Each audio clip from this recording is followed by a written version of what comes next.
It's 7:02. It's time to start the Urbana Pedestrian, Bicycle and Pedestrian Advisory Commission. Would Leslie, could you please call the roll? Bill Brown. Here. Annie Adams. Here. Leonardo Covis. Here. Kara Dudek. Here. Cynthia Hoyle. Present. Audrey Ishii. Here. Susan Jones. Here. Jeff Marino. Craig Schonkweiler. Here. Nancy Westcott. Here.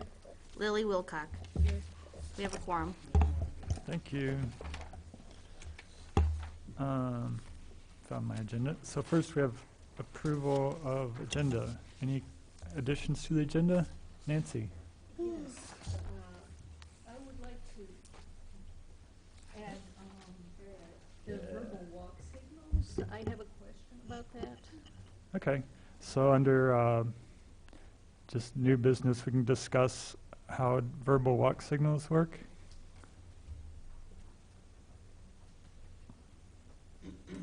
Anything else? I just want to make sure to mention about the campus transportation's communication regarding bike share for Urbana, Champaign, and the university. Okay. You want to make that a discussion topic under new business or announcements? Something? Let's make that an announcement. Okay.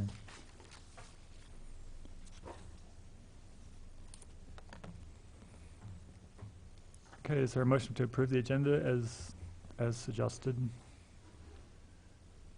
I move to approve the agenda as adjusted. I'll second it. Moved by Susan, second by Audrey. All in favor say aye. Aye. Any opposed? That carries.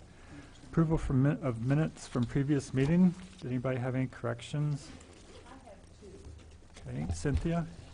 Yeah, under our report about the National Bike Summit, there's a mention about the automated vehicles. What I said about automated vehicles is that the Secretary of the Department of Transportation said that it would have to be able to detect and respond to pedestrian and bike roadway users. And I may not have said it in those words, but her point was that they will be required to accommodate bicycle and pedestrian roadway users in detecting them properly. So that point we need to clarify. And then under the Vision Zero discussion, it says that I suggested bringing this before the Board of Health of Champaign County. I think I said Healthy Champaign County, which is a 501c3 organization. I don't think I was suggesting we take it to the Board of Health. So we could just make that a small correction.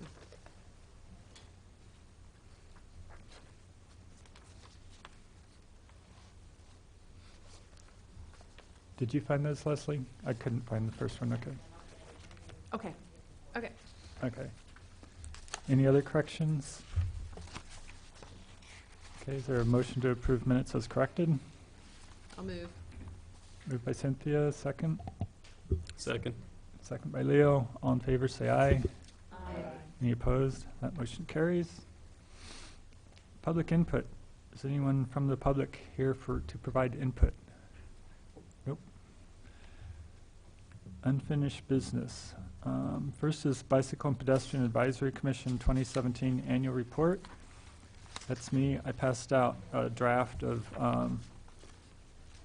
pretty much the topics that people sent me that were discussed in the minutes last year, and tried to put them under the appropriate heading. That the headings come from our ordinance that established BPAC, and the custom the past few years for the annual report has been to put our activities under each of those headings to try to organize it a little bit. So I went through and did that. Suppose we could go through briefly. I didn't think to actually bring a digital copy so I could put it up, but if everybody has a copy, I'll just kind of go through the main topics and see if anybody has any suggestions for additions. Okay. So first was Advise the city council on bicyclist and pedestrian issues. We had a few things under there. We provided information and recommendations to the city council through discussions with city staff. That's one that's usually in there. In April, we approved a motion to recommend that the city distribute a bicycle and pedestrian advisory commission survey. That was done, and that was discussed later in the year. In December, we discussed dockless bike sharing and provided input with concerns and suggestions. And we also provided an overview of this, or Audrey provided an overview of the Vision Zero network. So those I had under bicyclist, general bicyclist and pedestrian issues. Then second was analyze routing, operations, and safety of bicycles. In July, there was plans for Bradley Avenue, buffered bicycle lanes. It's actually the first buffered bicycle lanes in town, the left buffered bicycle lanes. August, we discussed writing on central business sidewalks and made suggestions for new language and placement for signs. Usually I use the word suggestion if we didn't make a formal motion. If we made a formal motion, it would be a recommendation. So it was a kind of, because we often make suggestions without making a formal motion, although we should probably try to do more of the formal motions. In October, reviewed the signage and striping for Main Street from Scottswood to University. In December, discussed proposed changes to signage and markings on the northeast corner of Goodwin and University in response to a crash into an opening door on the sidewalk, which involved an injury. Number 3 was review and make recommendations regarding the city's capital improvement plan, bicycle master plan. In April, yeah, that was really the only thing I found that fit under there. In April, Dennis Roberts came and talked to you guys. That was before I was on the committee, to update you on the Boneyard Creek beautification plan and partnerships. Number 4 was evaluate and make recommendations for an action plan for biking and walking facilities on street and off street, paths, lanes, bicycle racks, signage, and signalization. It seems like some of these things could have fit in a couple of different places. So if you, I think the tentative plan is to bring this May, or the plan is to have this May 7th, I think, at the, so it'd be the first council meeting in May. So if you have suggestions, you can send them to me between now and then, or we can discuss them tonight too. So under number 4, we had January priorities for implementation of the bicycle master plan were reviewed and a tracking system set in place. Oh wait, that's not right. Should be pedestrian master plan. In April, pedestrian signal timing in downtown Urbana was reviewed. Also in April, downtown bicycle parking facilities were discussed. Annie has discussed the needs for more bicycle parking with downtown business owners, suggested locations for additional parking. Location of downtown bicycle corral was to be coordinated with Kevin Garcia, and that was installed. In May, repairs to brick and concrete sidewalks were reviewed with ADA compliance noted. In number 5, coordinate with external agencies on maps and regional path connections. In May, IDOT Cunningham Avenue multi-use path from Kenyon Road to Napleton Way was reviewed. That's a 3,400-foot path by 10 feet wide. In October, provided input on designated bus stops and pedestrian access to buses. With number 6, develop education and public outreach programs on bicycle and pedestrian issues. In March, a community survey was created by BPAC to obtain input. Plans for Bike Month in May. Also in May, results from BPAC Public Outreach Survey were reviewed, and efforts to increase participation were discussed. And then, let's see, yeah, this is outreach. So also in May, Cynthia reported on Earn a Bike program to be implemented at Don Moyers. And then in October, discussion of Walk and Roll to School Day, Market at the Square Rodeo, Don Moyer Club Ride on the Kickapoo Trail. Now, I know different organizations are responsible for a lot of those different things, right? I mean, Champaign County Bikes, who usually does the rodeo? Just kind of, I remember seeing, Who does bike rodeos? yeah, Safe routes to school. safe routes to school, okay. Mhm. I think in the presentation for council, when I do the PowerPoint, I want to list kind of our cooperating organizations, so Safe Mhm. Routes to School, Champaign County Bikes, and some of the other people that help with a lot of the educational stuff. Then number 7, assist the city in the development of bicycle and pedestrian systems within the community. In May, the commission reviewed the status of the pedestrian master plan. Staff has met with PACE developing the plan with services of Champaign County Regional Planning Commission. Public meetings for plan input were scheduled in 8 different neighborhoods. So that was about it. And then for future goals, I had development approval of Urbana pedestrian plan. We actually started working on the objectives and stuff in January, so that wasn't part of the 2017 report. Development and approval of the bicycle wayfinding plan. Help evaluate options for making a connection to the KRT trailhead, and further events and outreach to engage the community. Can anybody think of anything that happened last year that I didn't get in there? Yes, we asked the staff to forward our suggestion to IDOT to look at speed as part of the study of University Avenue in their safety analysis, and I don't remember when we did that, and Okay. I don't know exactly which heading you want to put that under, but I think it would be important for us to have that included in the report somewhere. Yeah, that's a good idea. Yeah, there were a lot of public meetings for University Avenue, and But we made a That'd be motion good to on get that that in one, there. actually requested Okay. that, we made a motion for staff, and they sent a communication to IDOT on our behalf. So that was an official action, I think, that we need to note somewhere. okay, I'll try to find that.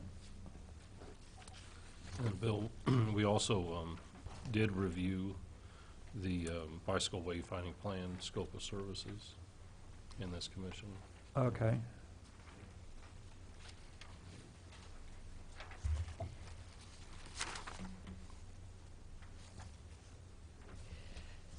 Anything else? Audrey? Yeah, I just wanted to note what Craig has brought up a time or two, that this commission plays a very important role that I don't think we've really appreciated in providing the city the opportunity to get public comment on all these plans, to say that they have put it out there for the public. And I think that if we got the agenda out in a more attractive and viable method, other than just posting it on the city website, we might get more public participation. And I know it's mentioned in here that or it's implied anyway, that public participation is one of the things we were looking to increase with the survey specifically, but kind of in general, because with that being said, I mean, it really isn't even in our list of goals and objectives, but it is obviously a really important role that we're playing, is giving the city the opportunity to have received public input. And we are representing the public, not that we aren't, but I think we maybe would have more interest if, you'll have a workshop and at least maybe a dozen people will show up. If we treated some of these meetings a little bit more like a workshop, we might get more interesting perspectives. Just Okay, a good thought that you suggestion. could emphasize Yeah, I that. don't know if it's a matter of making the agenda. I mean, the agenda's what it is, and it comes out in plenty of time, I think. But it would help probably if we wrote up, like, not really a press release, but something that would just kind of something we would put on some of the mailing lists, the bike mailing lists, and We maybe need something for social media. for social media. I think yeah. flyers are always With a an link to the excellent agenda, media. and, if there's one thing on the top, thing on the agenda, we could kind of focus on, say, this month we're gonna be talking about this, and kind of boost it up and put it on Facebook or something, and, Mhm.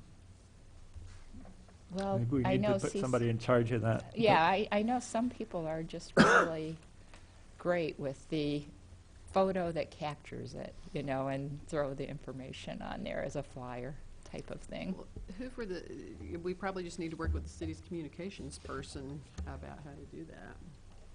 And say, Cynthia, you started the Facebook group. Was it CU Cycling? Champaign-Urbana. I'd be happy to put that there, but. you Well, know. not to denigrate our friends at Facebook, but a lot of people are kind of pulling out of that. Yeah.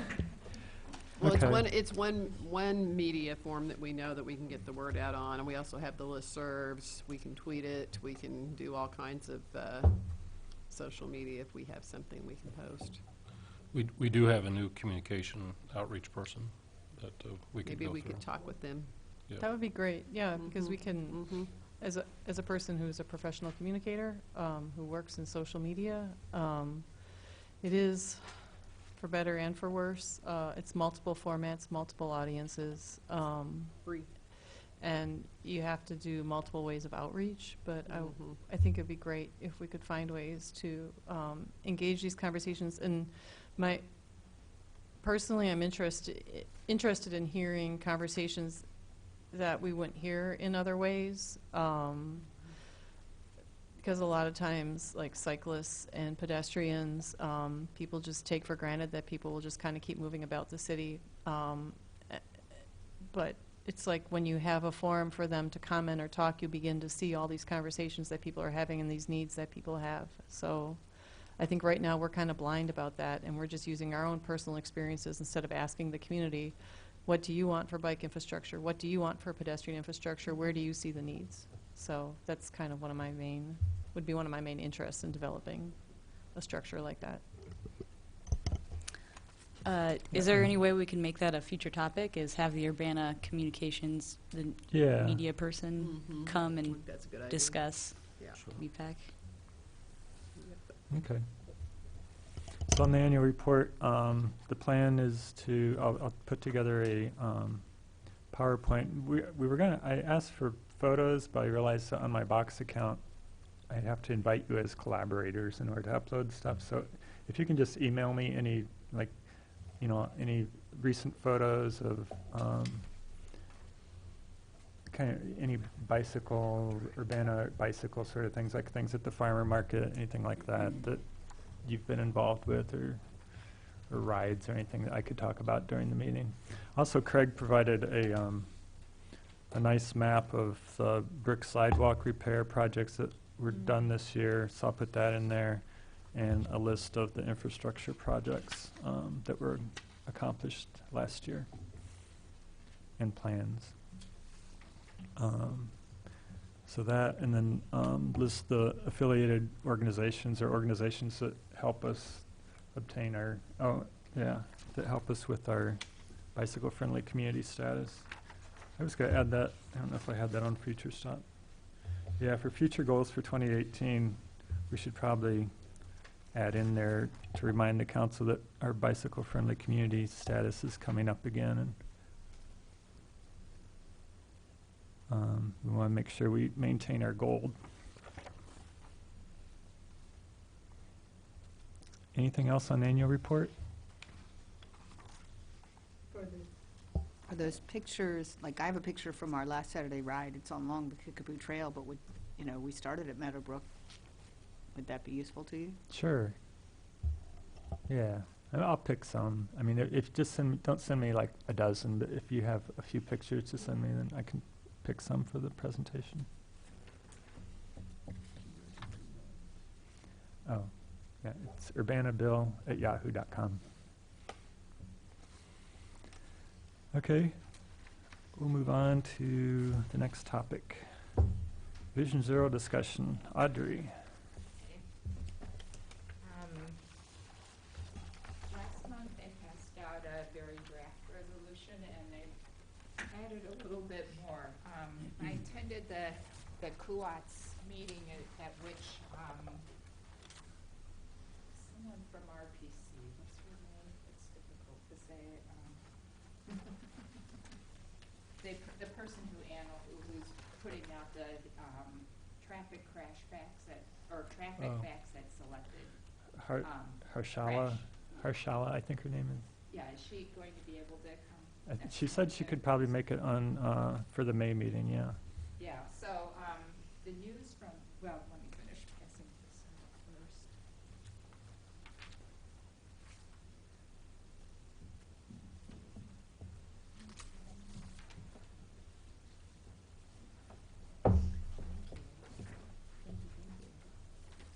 I'm passing out actually Eugene's resolution establishing that city as a Vision Zero city, as well as, oh, you've got it already, as well as a couple select pages from their strategic plan. No, that's a little bit confusing. And then a proposed redraft of the one for Urbana.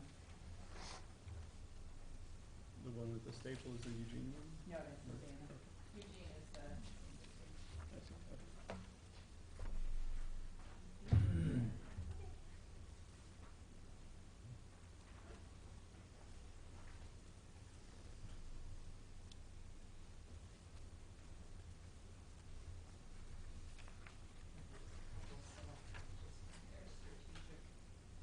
Draft strategic plan. Eugene adopted Vision Zero in 2015, or no, 16. I believe they talked about it for a little bit, and,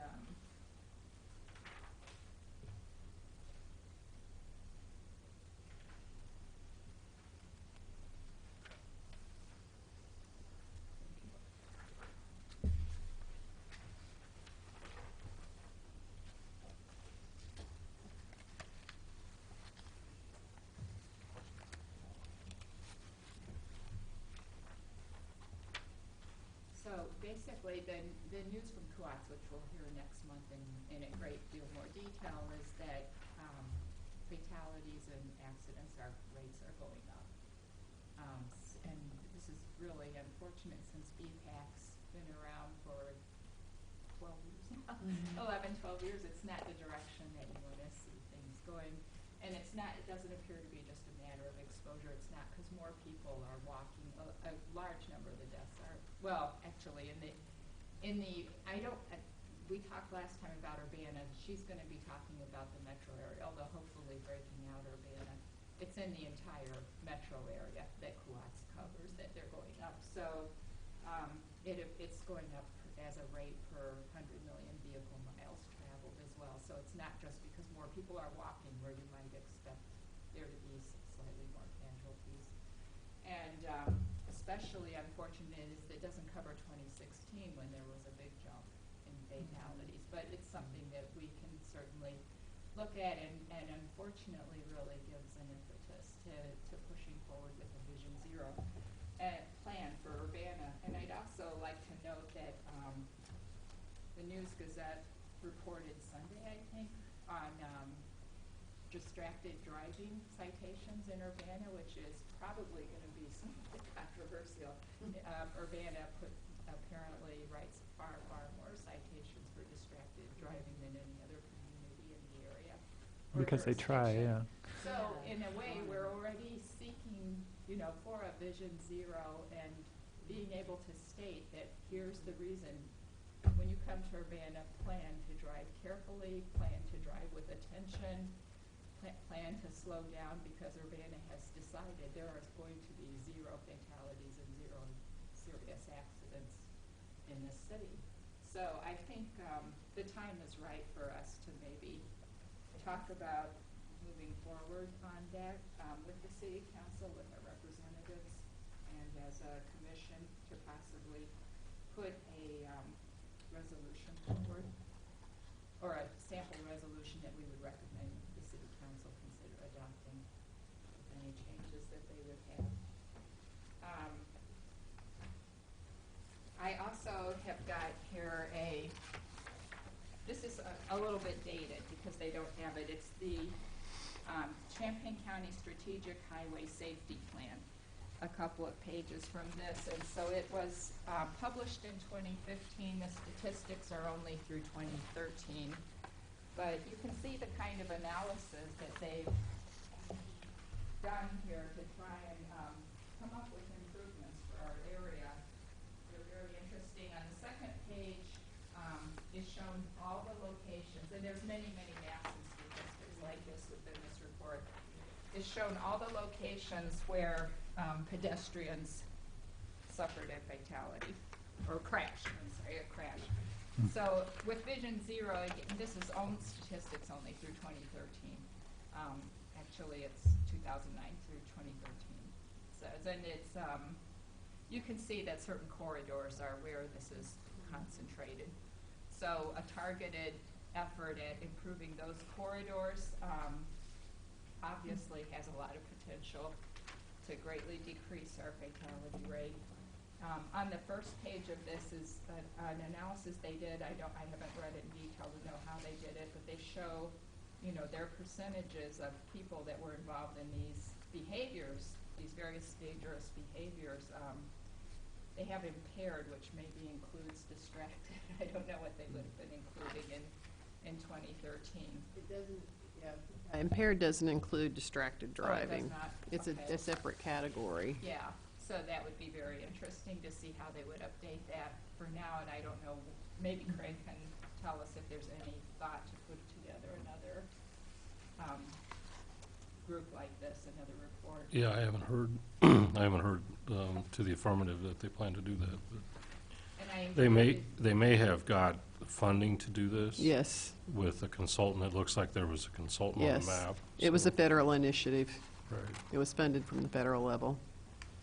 I doubt that there'll be future funding for the next 3 years. I know. I also included the list of participating agencies there Mhm. because this is some of the people that we would probably be looking to, or at least inviting to engage in a Vision Zero task Mhm. force for Urbana, as well as others. And I've listed some of those in the sample resolution. Yeah, and that's another, as Craig pointed out about the funding. Eugene did receive funding from the state for their Vision Zero strategic task plan. But on the other hand, we have their task plan, so maybe we can benefit from the funding they received. I still believe that analysis would probably be the biggest expense in this, the data collection and analysis. Do you know of any other cities our size? I mean, that's what concerns me with data, I think, is not having enough samples. I mean, you can combine 5 or 6 years to get a lot of crashes. Fatalities are going to be bouncing around quite a bit, even crashes maybe. Do you know any other cities about our size that have used data to inform a Vision Zero policy or plan? I don't know if anybody would be in our particular situation where we're kind of a small city, but in the middle of a much larger metropolitan area. That could probably help inform it. Eugene is a larger city than we are. Columbia is another city that is small, that has passed Vision Zero. What's their population? You know, I was thinking it was like Columbia's, 120,000. it's smaller I than think it was us. 120. Yeah, pretty and the sure. university is smaller. So, yeah, that's a smaller city. Monterey, California, Fremont. I'm looking at there's a national map of cities. California has quite a few smaller cities that have done it. And let's look here. Somerville, Massachusetts. I don't know how big. And Bethlehem. Is it big in Bethlehem, Pennsylvania? I don't know how big Bethlehem, Pennsylvania is. I think Eugene, if you combine Champaign and Urbana, is about the It's same about size. the same, yeah. Yeah, and there's a state school. But Columbia didn't spend they didn't have a budget item for their Vision Zero. They did that with a variety of local people in a group to do that, and I'd like to see the report from Kuatz, and then perhaps get some feedback from staff about it, and then for us to have it on the agenda as a item for discussion and invite the public to come and chat with us about our resolution to send to the city council. Because I would like to pass a resolution. I think we need more discussion, a little more information, but I would like to see us move forward doing something. In the past, this particular body is an advisory commission, and I had been advised that this body could not forward a resolution to the city council. It would have to come through a city council member or through the traffic commission. The traffic commission can advance resolution and ordinances because they do become law when they're enacted. I would suggest that if this body could certainly make recommendations and suggestions. From a staff perspective, I think we need to study this. I think it would be good if this body, was a part of that. I think Traffic Commission needs to be a part of that because Traffic Commission handles all the regulatory components of all the traffic signage and speed limits and things like that.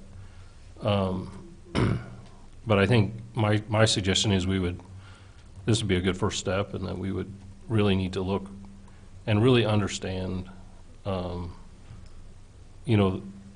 we want to head. Maybe out of it comes a task force that then takes it to another step, which is what happened, I think, at Columbia from what I had read too. So. And the majority of the increase in fatalities have been vehicular crashes. The newspaper is routinely full of deaths from vehicular crashes, and so I think we need to emphasize that that's what we're looking at here. We're not just talking about pedestrians and bicycles. We're talking about everybody using the roadway, and parents shouldn't have to be worried that when their kids are in a vehicle that they're not safe. And I feel like that's often the case, that it is dangerous to be in a vehicle, and if we can address some of the locations at which this primarily happens and work with the bodies that are responsible for those corridors, because in Urbana, I think we're primarily looking at University Avenue at this point, and Lincoln, which we have plans underway for Lincoln now. I think that, the segment we're going to work on will improve. There's still a lot of Lincoln that we can improve, but I think it's the roadways that were over-designed, and in the transportation engineering profession, in their defense, they really believe that over-designing the roads for like 50 miles an hour would make operation of the roadway safer, and that was the belief system, and it was 180 degrees wrong. So a lot of those roads were designed back under that belief system, and they need to be redesigned to the standards that we now know are necessary to improve roadway safety. And it's going to take time and money.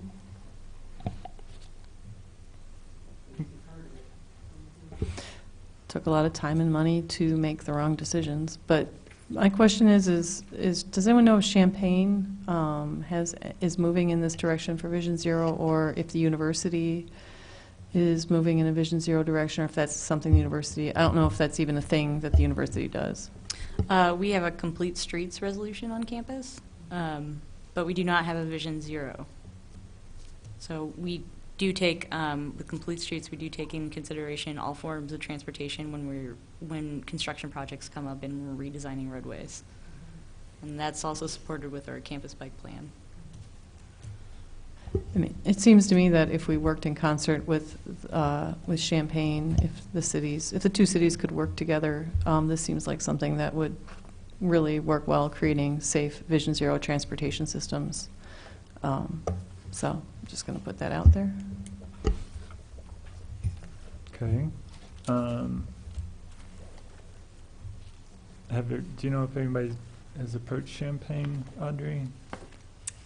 I don't know that, but the strategic highway, the Champaign County Strategic Highway Safety Plan did set a goal that was heading towards Vision Zero. I mean, they planned specific target reductions in the number of fatalities and serious accidents for every year.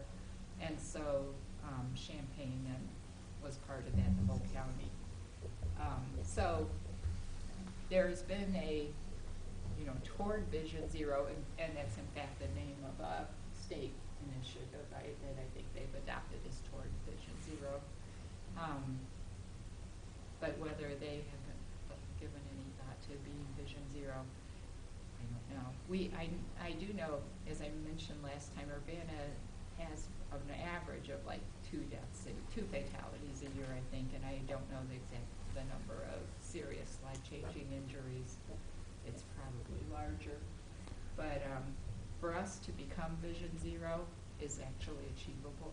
It might be harder for the area as a whole, and maybe they would be. When you say that, do you mean for us to reduce deaths to 0? Or do you mean for us to implement a Vision Zero? When you say for us to become Vision Zero, are you talking about implementing a Vision Zero plan? Well, it's an identification that the city has identified itself as a Vision Zero city. Once you pass the ordinance, shown the political will to do that, and form the interdisciplinary task force that includes public health, equity, other interest groups, then you are a Vision Zero city. And at present, I don't think that they have like the bicycle-friendly community. They don't come back and say, we're taking away your Vision Zero because you're not doing It's just a matter of making the commitment. You simply become a stated Vision Zero city where you've said, we are serious about this. We've set a goal. We're going to have zero deaths and fatalities. I think what you're saying is that we could achieve that, given that our average is 2 fatalities a year. It's not the same as a larger city with hundreds saying they're going to achieve that. They have a much bigger job, much bigger challenge. We potentially could achieve that goal. And I think we already have shown a certain amount of will in that direction, as I was mentioning, with the this commission, the existence of this commission, and then with the distracted driving. Yeah, I mean, the police have citations. I mean, we could emphasized that and for a Part while. of Vision Zero is doing this rigorous data analysis. Do we know that distracted driving is the main cause of fatalities, or is it speed? If all I those think tickets were if written it's the for same as speed national, instead, that's if we reduce the speed on these I think corridors, half of the that'd be- half of the pedestrian deaths nationally are alcohol related. Last time I checked, but Yeah, they did do and that's why I passed this out. It was interesting. They did do an analysis of Champaign County, and I don't know how they got the speed, but they put it as 20% impaired, and then that overlaps with speeding, aggressive driving, and unrestrained driver. I mean, these things aren't. Well, they do show it as if it's single cause in that Venn diagram on the page, but what's called impaired driving is often in Unless they combination. Define it, it usually doesn't mean distracted, but it's possible in the definitions that they redefined it in some way that included that. Well, the fact that people will drive impaired is something that's actually designed around Vision Zero. It's something that you acknowledge that we're going to make these signs extra big or whatever it takes, that there are going to be some impaired drivers, and that's not necessarily take it, we sent him to prison, problem solved. It's instead we look at what the whole system could have done differently, even given an impaired driver. well, And there's there are going to be more impaired drivers because of age, too, quite honestly. All right, the aging population is happening. Yeah, looking at this, Audrey, they defined what impaired driving is, and then they talk about distracted driving, but they don't tell you which category they put distracted driving in the second paragraph. It says impaired driving is a common contributor, blah, blah, blah, and will experience slower reaction time, impaired judgment and perception, diminished reasoning ability and memory. That leads you to believe they're talking about people who have some sort of substance issue or other thing going on. And then the last sentence before last, they talk about, well, the last two sentences, they talk about distracted driving, but they don't tell you which category they put it in.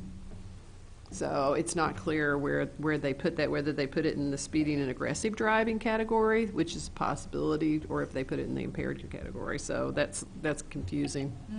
Yeah, this is something we would, again, Vision Zero is a lot about commitment to really understand statistics. Yeah, I mean, what's I know, going on. and just thinking of the pedestrian deaths, I've remember, I know that a lot of them are impaired pedestrians, alcohol, people that have been drinking, or impaired bicyclists. I also know in some cases it was described as impaired and it was the street design. The person has barely got any alcohol or maybe a metabolite from 2 weeks ago in their system and they call it impaired. That's not impaired. That is a street design issue. Okay. I really like this Vision Zero Eugene. I really like the layout of this. I like the way it feels. I like the ease of reading. I like that it shows a human who was killed because of these poorly designed streets. And one of my favorite things that quite a few years ago I stumbled across, and it's really nice to see it integrated into this, is acknowledgement that human error is inevitable and transportation systems should be forgiving. This is absolutely possible. I mean, when I'm biking down Vine Street and a car races right into my lane when I'm trying to make a left-hand turn and almost kills me, that is a street design problem. And we can absolutely change that. And what I find fascinating about all of this is, what have we got to lose? Is it that we're going to drop the speed limit from, I mean, currently I'm practicing civil disobedience when I drive the speed limit in the city. You know, I have decided to drive 25 miles an hour. I have decided to drive 30 miles an hour. And that is currently considered an act of civil disobedience. And that's insane. And I just think, like, what have we got to lose here? I mean, this is like, people are going to move through our city 30 seconds slower. I mean, when you look at the math on it, it's crazy. If we retimed our streets, you would get from one side of, I mean, our city's 3 miles long. I mean, like, it's crazy.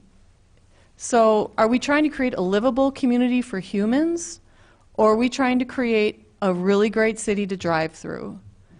And that is really the question, and I just feel like we have nothing to lose, but I'm open to hearing what we have to lose by decreasing speed. Okay, so for Vision Zero,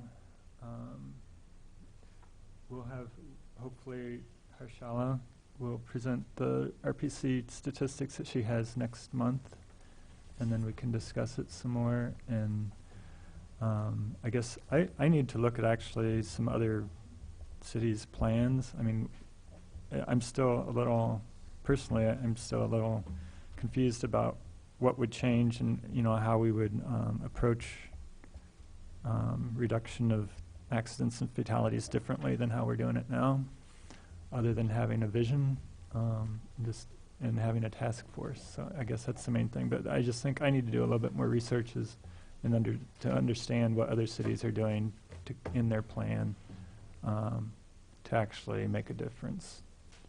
Does that make sense? I'm still not real clear on that. And I would second that too on staff's. I think our viewpoint's the same thing. We just want to understand it better. Yeah. We want to understand what the commitments are too. There are some financial commitments here that I think need to be really spelled out. It's not just a matter of saying that, oh, you know, city staff can do this. That there's a cost to that that we really need to understand, though. And on the record, though, I'm fully in support of zero deaths. Yeah. But I think We just have to understand and I think if we're going to do this, we need to do it right so that we can have success with it, so. I'll just mention, I have heard and seen so many complaints about Lincoln Avenue from the students. I mean, it's the spot where suddenly the speed limit is not 25 anymore. You know, put on your big boy pants now, kids.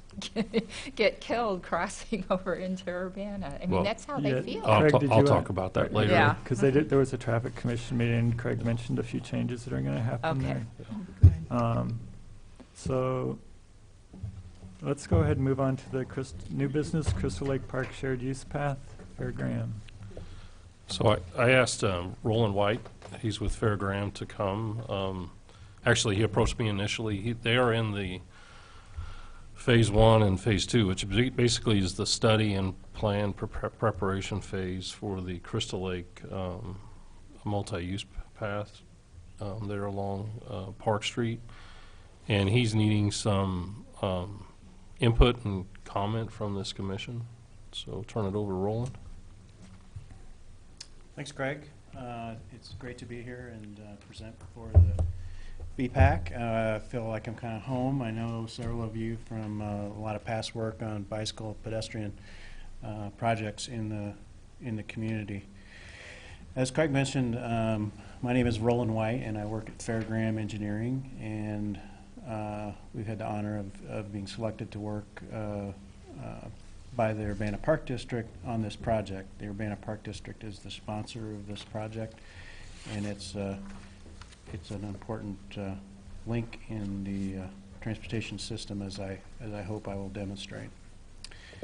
The project is the result of a ITEP, the Illinois Transportation Enhancement Program grant, and it is federally funded at the level of 80% with 20% local funds from the Park District, and it does have Federal Highway and IDOT oversight.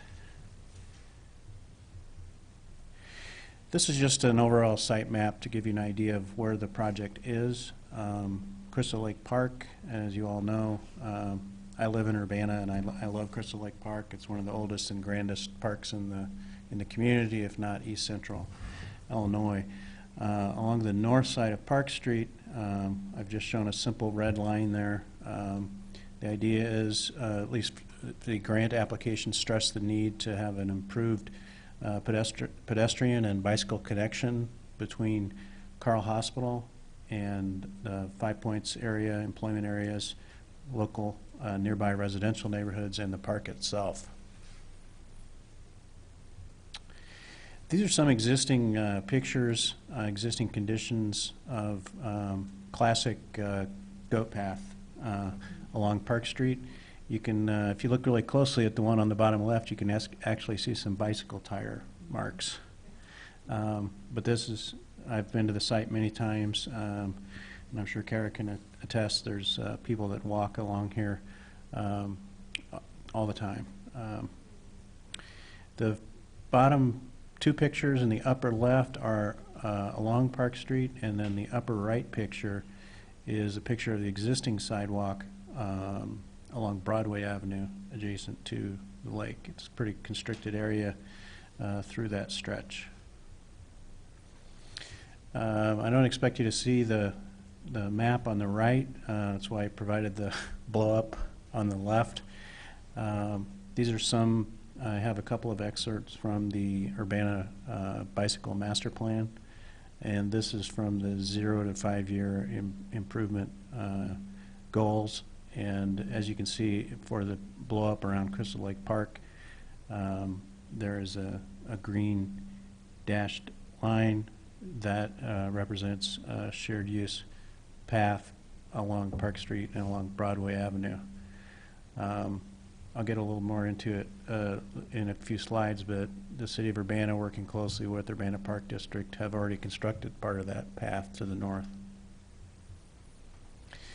This is the same plan, and there was a green, urban green loop concept in the bike plan, basically stressing the need to connect Urbana neighborhoods, downtown Urbana, University of Illinois to all Urbana Park District parks and facilities.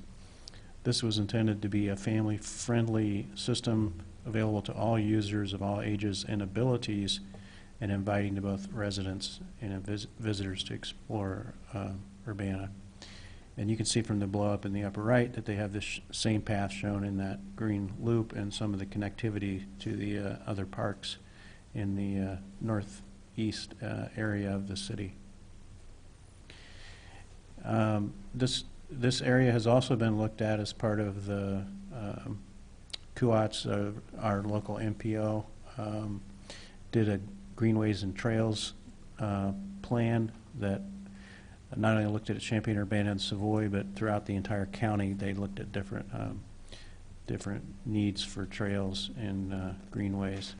This also shows the path along Broadway and Park Street.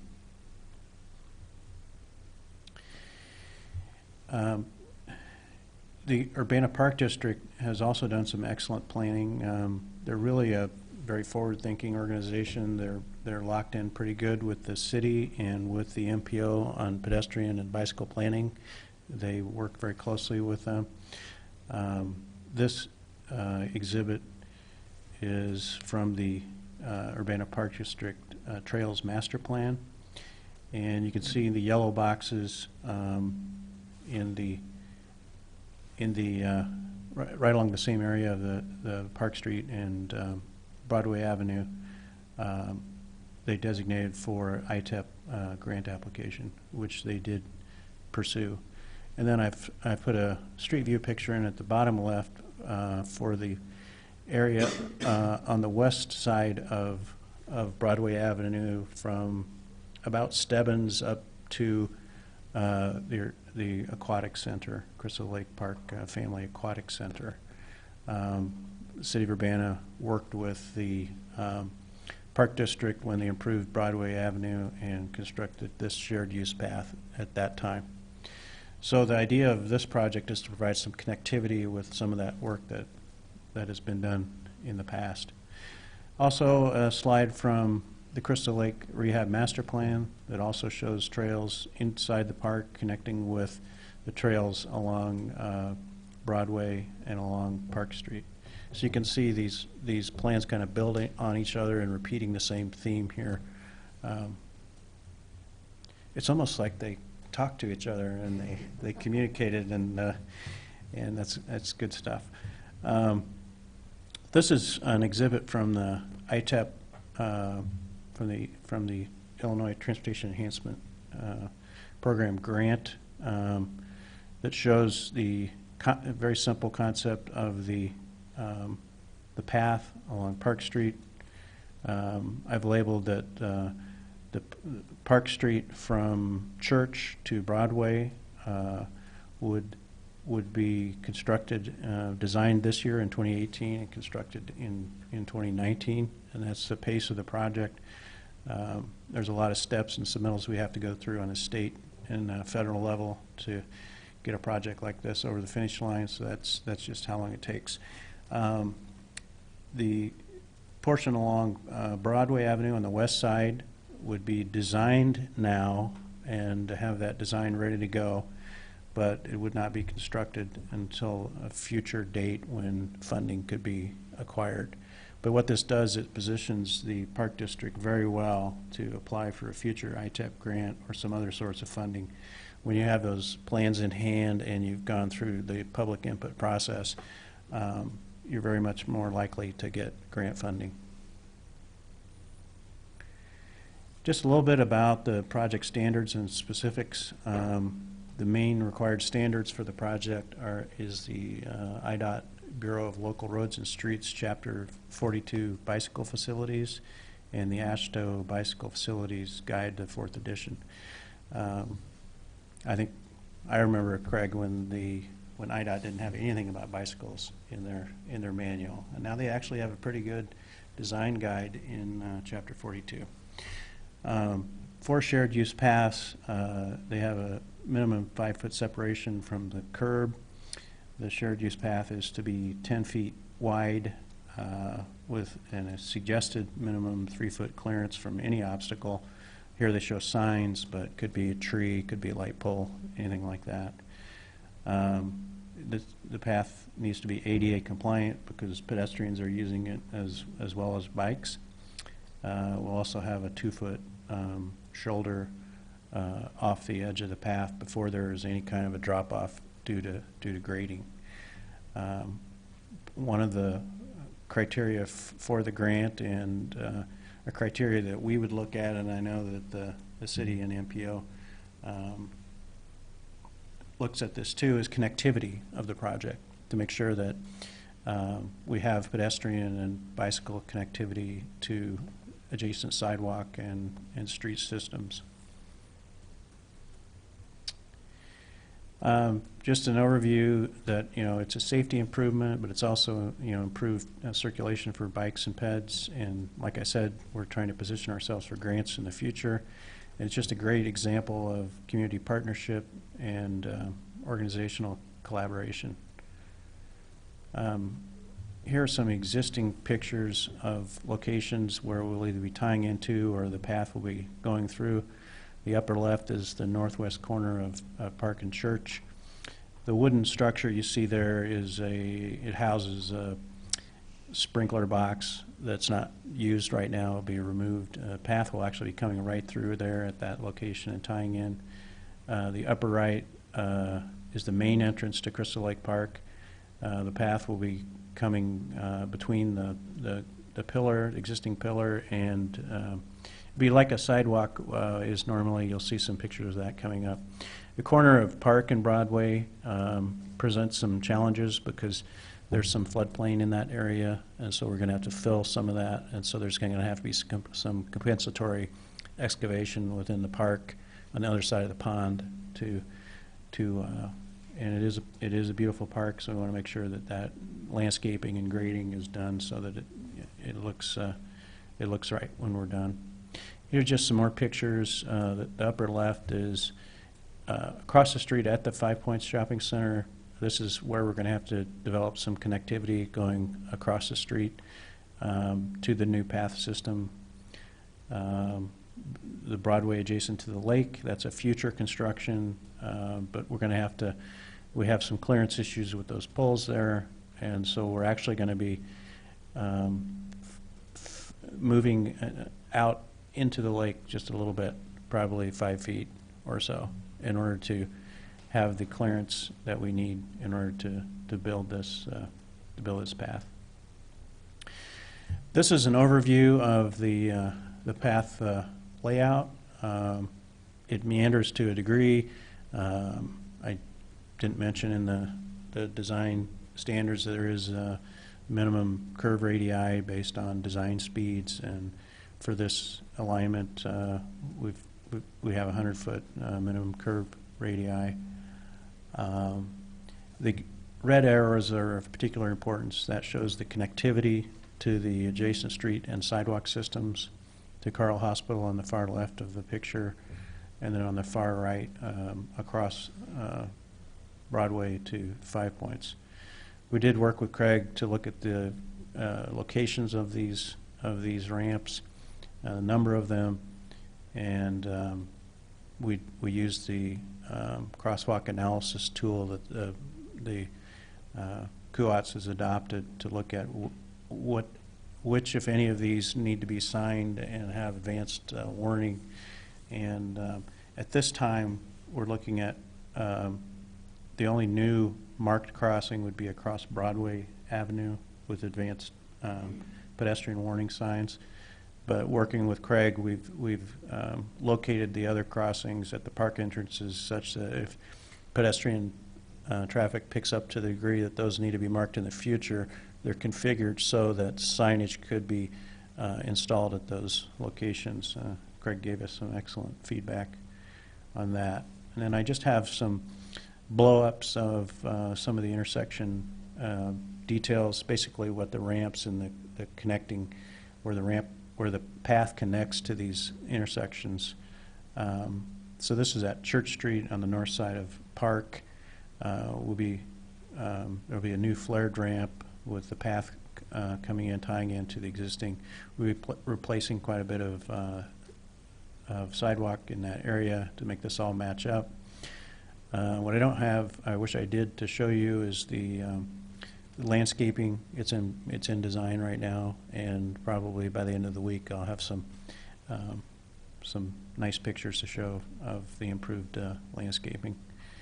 We'll be redoing a ramp at the southeast corner of Park and Church. It's kind of outdated and needed some work, and we want to achieve that connectivity. At the main park entrance, the path will sort of come up closer to the road. There's a stop condition there.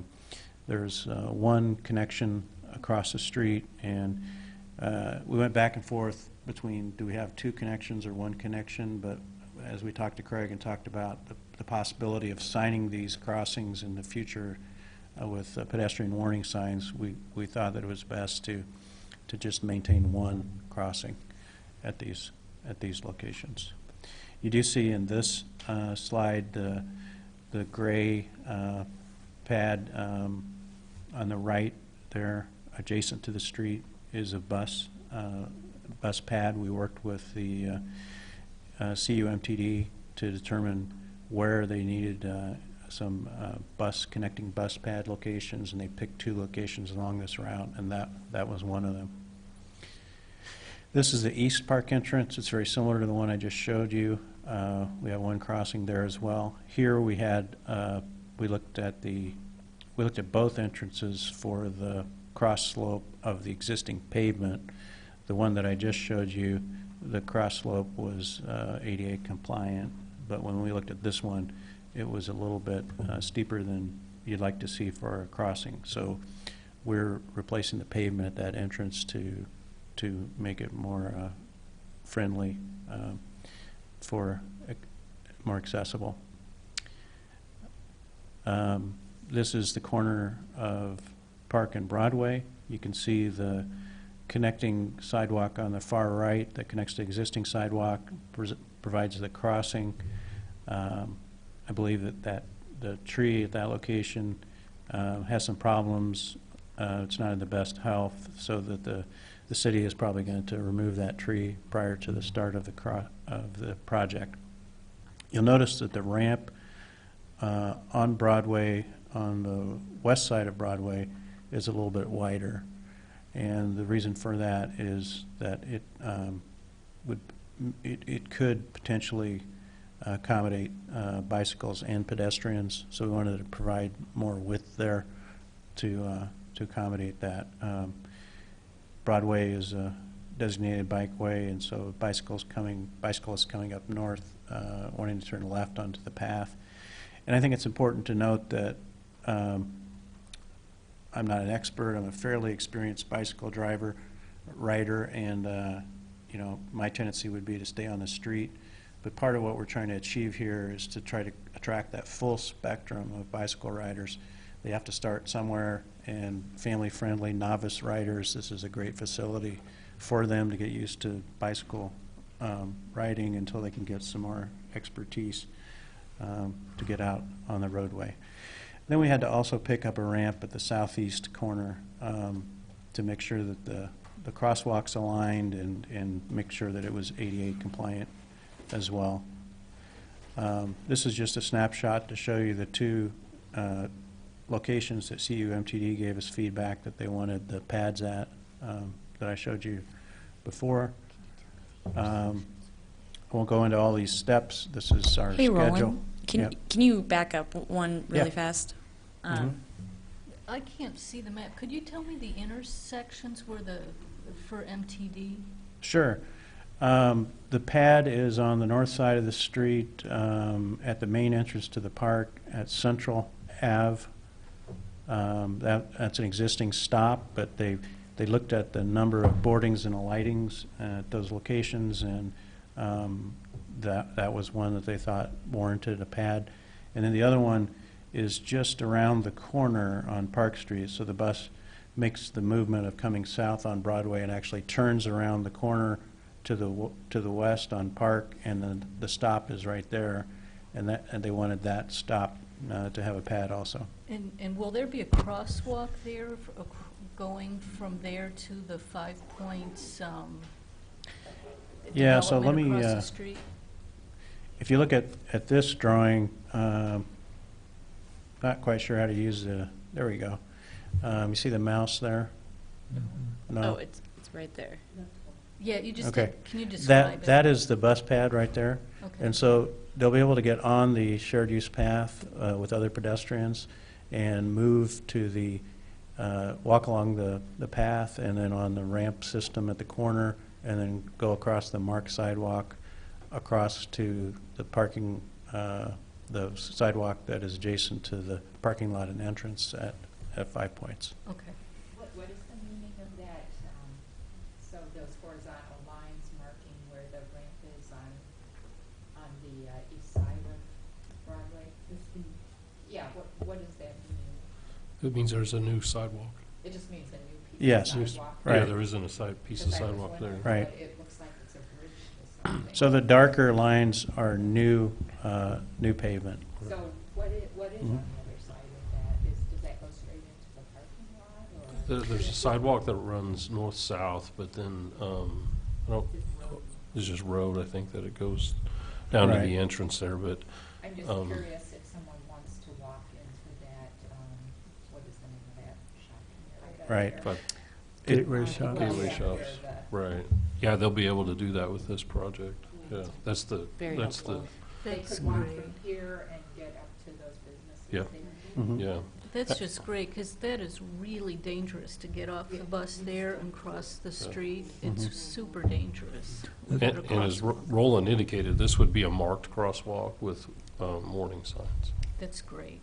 Now, Mhm. this plan didn't involve pads on Broadway, just on Park?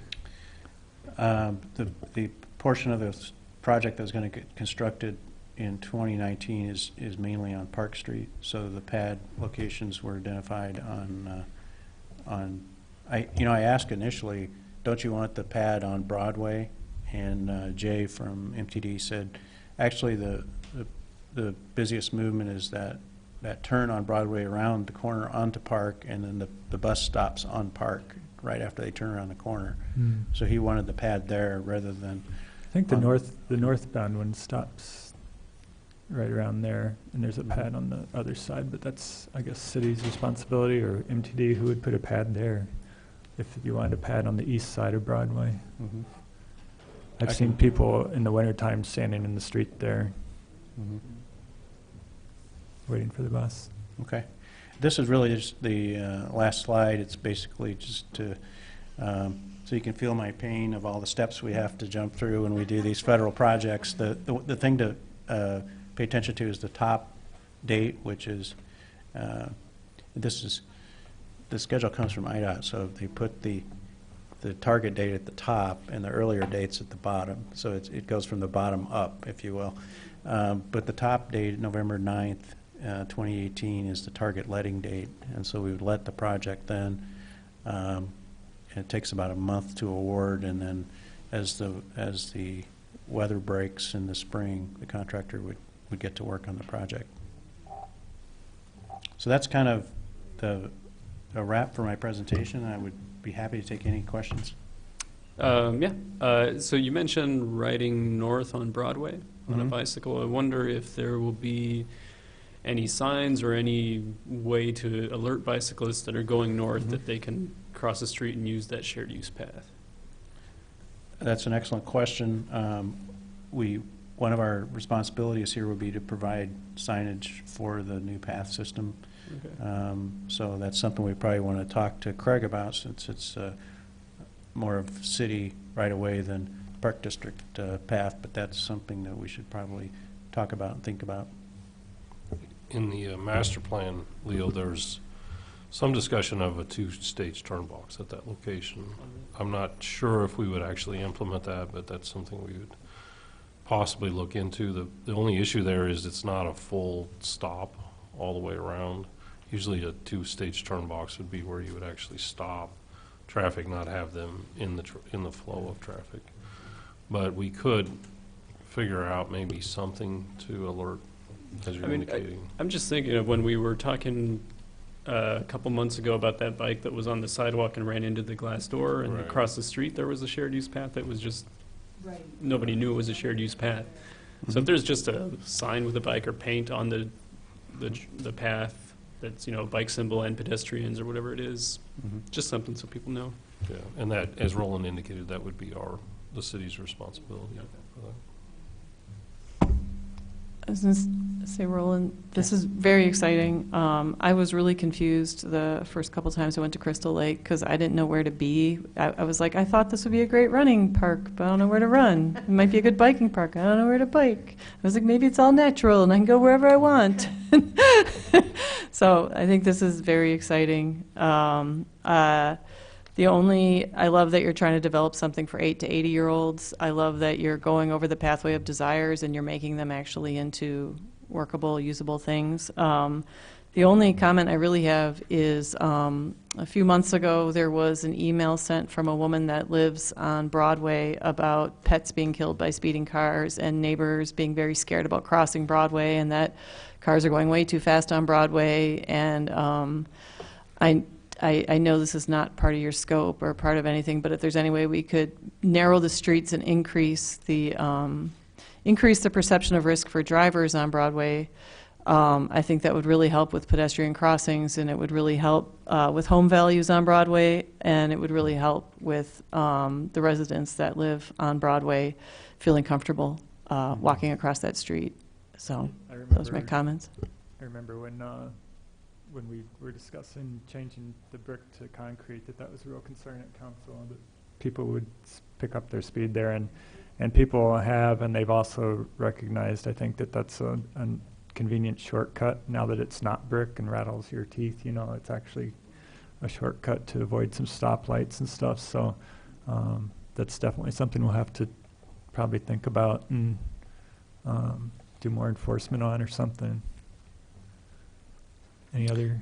I would only comment that the marked crosswalk should give some relief to that with some advanced warning signs, and won't solve the problem entirely what you're talking about, but it will provide a designated place for crossing with some improved safety.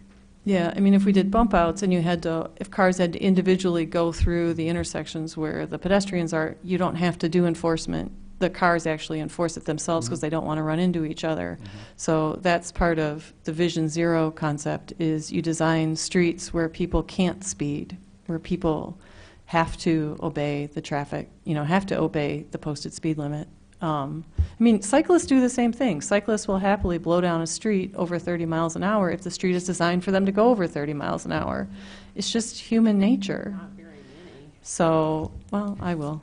But it's just, I'm just saying, like, if there's anything we can do on Broadway, that's all. I'll defer to Craig on that. So noted. It's beyond his scope. That falls into my arena. We have performed speed studies on Broadway. We have recommended STEP, which is selective traffic enforcement. That has been through Traffic Commission. So I know the police have been out enforcing. There are currently no plans to do narrowing of Broadway at this time. It doesn't mean that it can't be in the future, but I'll note your concerns. So, Audrey? that's true. No, it's a wonderful plan. Did you look ahead and think about connecting to Ambucks Park and onto the KRT? I think that's the vision of the Green Loop project. I don't know what street that is, Craig. There is a Well, Ambucks is on University Avenue. yeah, but they have a connecting. They have a There's connection also here, Chief coming in the That would be in Kerr. the back way. That'd be Yeah. Kerr Avenue up there. And then the center right across Broadway is called Gateway Shopping. And 5 Points, at least on this official map, is the one across Cunningham. That's 5 Points. And so you know, this just really, again, highlights how unknown and hidden those little shopping centers are. And some of them have some fascinating shops, but who knows they're there, you know? Some of them not so fascinating, like slots and stuff. But I'm old enough that I remember the Five Points intersection and Huey's and all that down there. So to me, the whole intersection area is 5 Points, but well, it's just, it's Yeah. very it's frightening for cars to Oh, yeah. navigate, much less pedestrians and bicycles, and, yeah. And it's, this is a wonderful approach to trying to open that up and make it visible, viable, and even commercial, so. Okay, oh, Cynthia.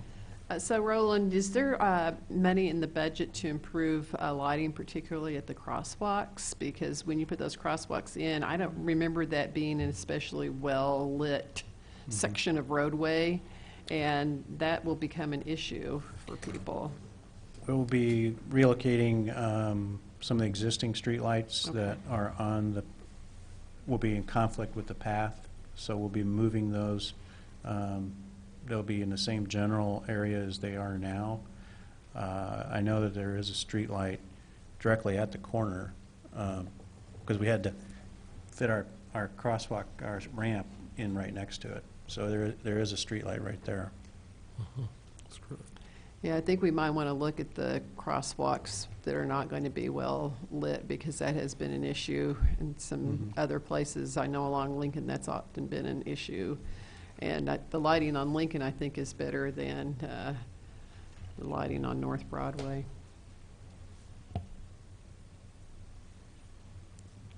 I think if you look in the upper left picture on this slide, you see the overhead street light that it's right at where the crosswalk's going to be. So Roland, we did, kind of lucked out with that. did you guys do any counts of pedestrians walking, particularly from Carl over to the Gateway shops? No, we mostly relied on the previous counts that Kuatz did Okay. as part of the circulation study for the park. Okay. I know I every time I go through there seems to be a fair amount of pedestrians walking, particularly on the south side of the road there. And then I'll be curious, you know, if you had, I was mainly curious if you had before, and then we would have after counts too.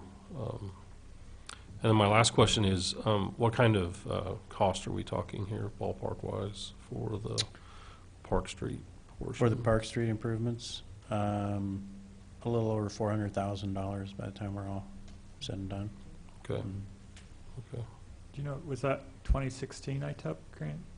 Do you remember what year? Yes. Okay. Mhm. Anyone else?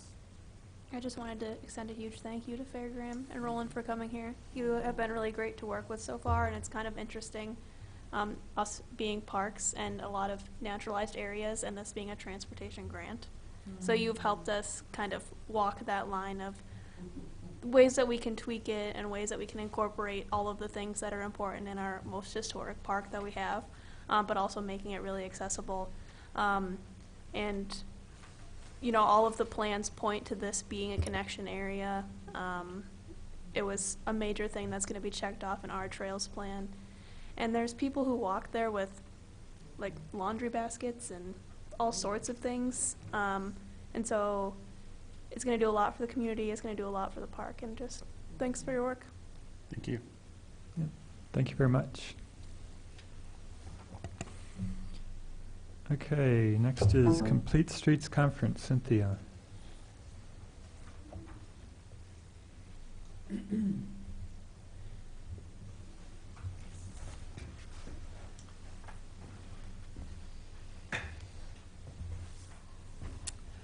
So this will be fun. I got to attend the National Complete Streets Conference in Nashville, April 3rd through 4th. I have family there, so I took the opportunity to go down. And it was, the focus of this conference was creating culturally complete streets. And their goal really was to look at how we can use art and also engage as an integral part of this issues of diversity. And I think that they were very successful in that. It was one of the better conferences I've been to.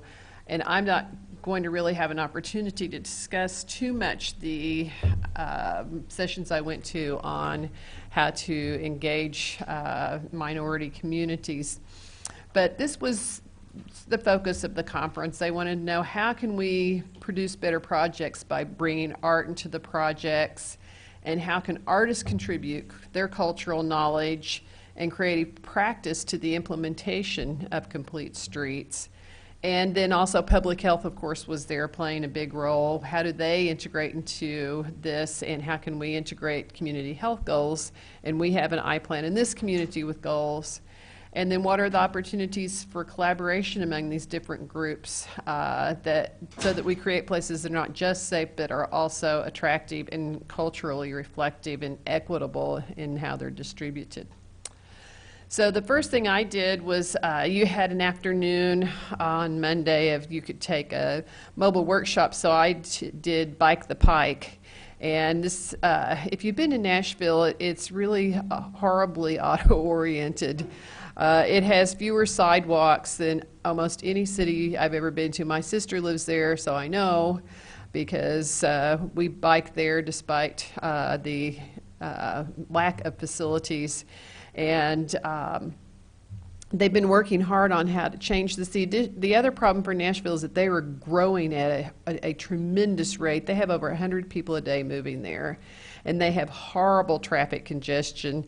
Driving there is awful almost any time of day. It's because no one can get anywhere without driving a car, and everybody's angry. So they're looking at how, and they've got a big bond issue for doing light rail and improved transit in the community that's being voted on May 1st. And this is one of the roadways that they've begun transforming in the downtown portion in particular. So they wanted to transform that corridor into one that is safer and healthier and more vibrant. And so they've been doing an enormous amount of infill and redevelopment. There's a lot of high-rise development going on, and this is a picture I took. This is a roundabout, by the way, with a piece of art in the middle, and they had a funny name that I shouldn't repeat at a public hearing for this, people have for this, because the statues don't have clothes on, so people had a lot of fun with that. And so they've been creating a lot of housing options in the core. They're developing a lot of high density and using public art and creating more gathering areas, for public gatherings in the process. And while I was there, I attended a session with Jeanette Sadiq Khan, the transportation commissioner from New York, who is responsible for, under the Bloomberg administration, the really huge transformation of New York City. And she and the mayor had a special thing, and he announced and signed the Declaration of Transportation Independence. And I thought this was a really great document, and Annie's got a copy of it she can pass along to you. Of course, you can't read all of this. I just wanted to put it up here so you could see, but basically what it says is that they wanted to create a place where everyone can live and work and choose how they want to move around, and have it be access to be reliable and safe and affordable for transportation. And that it becomes a choice that you can choose to drive rather than have to drive places, and that you could take public transport, walk or bike for other trips, and even live without a car. So yeah, it was an interesting, it was a really interesting approach, and I thought that this was a nice way for the mayor to put out there what their goals for the city were. This was on one of the other mobile workshops I didn't get to take. This is one of those ugly intersections that was really difficult for people to cross, very auto-oriented. So this was the concept plan for it, and it included art. And they hired artists, and this is how the final plan came to look. And you can see those crosswalks that you saw overhead are here now. So it dramatically reduced crossing distances for pedestrians, and added this great placemaking piece here of roadway that was essentially not doing anything but collecting clutter And you can see Annie had the idea of let's do something with our poles. You can see they did something here with their pole. So we can take a look at what other people did. I loved this. This is not my picture. I didn't have time to do a lot of photo credits, but this is, you can see Charlotte Pike. This is what this roadway looks like. And so I loved they had, the wall of Charlotte Avenue. They had somebody paint that. And this is another multi-lane roundabout in the downtown area that they included art in. I thought it was a really fun feature of that roundabout that they had installed. They also, downtown, had a big public park, and I have several pictures of people doing all kinds of things in the park because it was a sunny day. This is the Walk of Fame, and I thought it was so interesting. I saw this family there. This is Johnny Cash's star. And so this little boy is laying there, and his parents are taking a picture of him with his star. And I thought that was a lot of fun that, even, something as simple as that, people are interacting with art. They also have bike share. It was one of the most affordable bike share systems I've ever seen. It's B-Cycle. And I think it was $1.50 to get a 12 or 24-hour pass. And the bikes worked great, so I tried it out. And I also saw, this is the beautiful thing about bike share. You could tell these are folks who don't normally ride bikes, and they just got in their bike set. They looked so happy. They were just giggling and having a whole lot of fun and getting to try out riding a bike. This is a project. Some of the things that artists did, I was truly awestruck by some of these projects. They used art to resolve conflict and to get projects over hurdles that artists figured out ways for people to communicate that were really constructive. This was a light rail project in Minneapolis, and so take our MCOR project and increase the pain of the disruption and the time frame by 2 or 3 factors. And so they hired artists as part of this project to work with the small business owners along the route. And this artist created what they called the light rail shuffle. And I wanted to share some of it. We won't watch the whole thing, but it was just, they did it all over the place for the public, and people had so much fun with it. And that's the artist right there.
This is what we need when we do the box turn.